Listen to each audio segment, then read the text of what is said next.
¿Por qué hablar de impuestos verdes?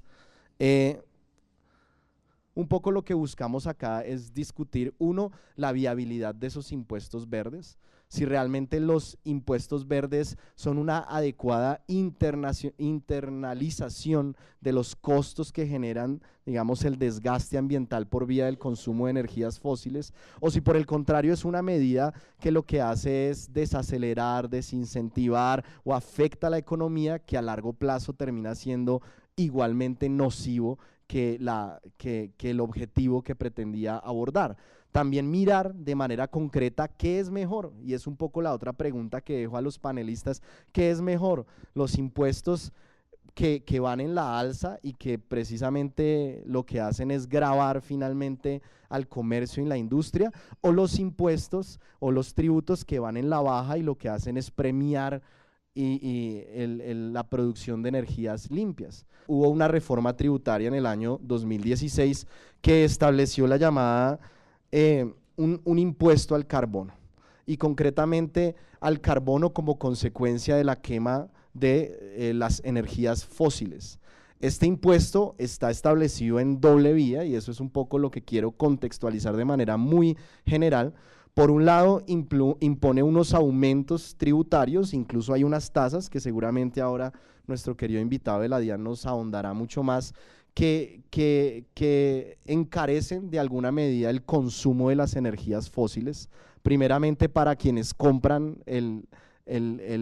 crudo a Ecopetrol, pero que finalmente se ve reflejado en el consumo de cada uno de nosotros cuando entra a una gasolinería a poner gasolina en su automóvil. Por otro lado, la reforma tributaria también usa la otra medida, que es el de reducción tributaria, reducir un poco los tributos a causa de, digamos, con el objetivo de premiar de alguna manera conductas que van dirigidas al cumplimiento de los fines esencialmente medioambientales que propende un impuesto verde, concretamente como el incremento de las nuevas tecnologías y la producción de las energías limpias. Entonces, dos medidas, una aumentar, la otra reducir, pero ambas encaminadas o a castigar la conducta que va en contra de los propósitos de reducción que tiene Colombia, o de premiar de alguna manera la conducta que va acorde con las metas que estableció Colombia. Ahora, ¿cuáles son esas metas? Como ustedes saben, el gobierno aún vigente, en las recientes reuniones, dentro de esas reducciones deseadas nacionales, estableció unas metas que hace por cuenta propia y por cuanto el marco legal internacional se lo permite, que consisten en la reducción del 20% de las emisiones a 2030, con una fecha de corte o de referencia que es el año de 2010. Están esas metas reduccionistas y se cree, o por lo menos ahí es donde abro la discusión, que el establecimiento de un impuesto verde, o bien en la alza o bien en la baja, para castigar o para premiar conductas acorde o en contra con esas metas deseadas, es una medida de política pública deseable que sin lugar a dudas, digamos, propenderá por el cumplimiento de las metas. No obstante, digamos, habiendo establecido este marco muy general de discusión, lo que buscamos acá es discutir, uno, la viabilidad de esos impuestos verdes, si realmente los impuestos verdes son una adecuada internalización de los costos que generan, digamos, el desgaste ambiental por vía del consumo de energías fósiles, o si por el contrario es una medida que lo que hace es desacelerar, desincentivar o afecta a la economía, que a largo plazo termina siendo igualmente nocivo que el objetivo que pretendía abordar. También mirar de manera concreta qué es mejor, y es un poco la otra pregunta que dejo a los panelistas: ¿qué es mejor? Los impuestos que van en la alza y que precisamente lo que hacen es gravar finalmente al comercio y la industria, o los impuestos o los tributos que van en la baja y lo que hacen es premiar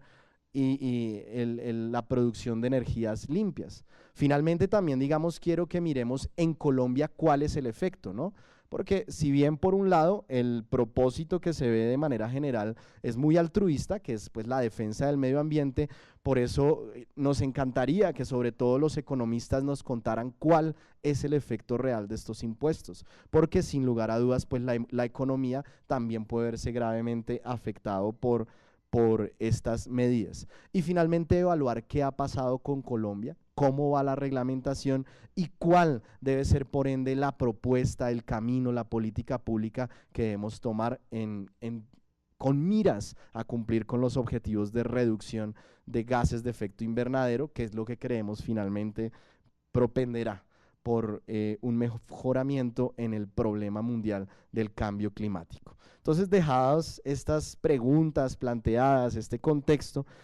me permito presentar a nuestros expositores, oradores principales del día de hoy. Por un lado tenemos aquí a mi izquierda está la doctora Clara Sofía Gómez. La doctora Clara Sofía actualmente trabaja en el Fondo Mundial para la Vida Silvestre, ¿no? En el WWF, ustedes conocen el osito panda, como especialista en finanzas y cambio climático, y es socia de Sintropia, la banca de inversión, y consultora y también profesora asistente. En la mitad de nuestros expositores está el doctor Luis Adelmo Plaza. Él actualmente es asesor del despacho de la Dirección de Gestión Jurídica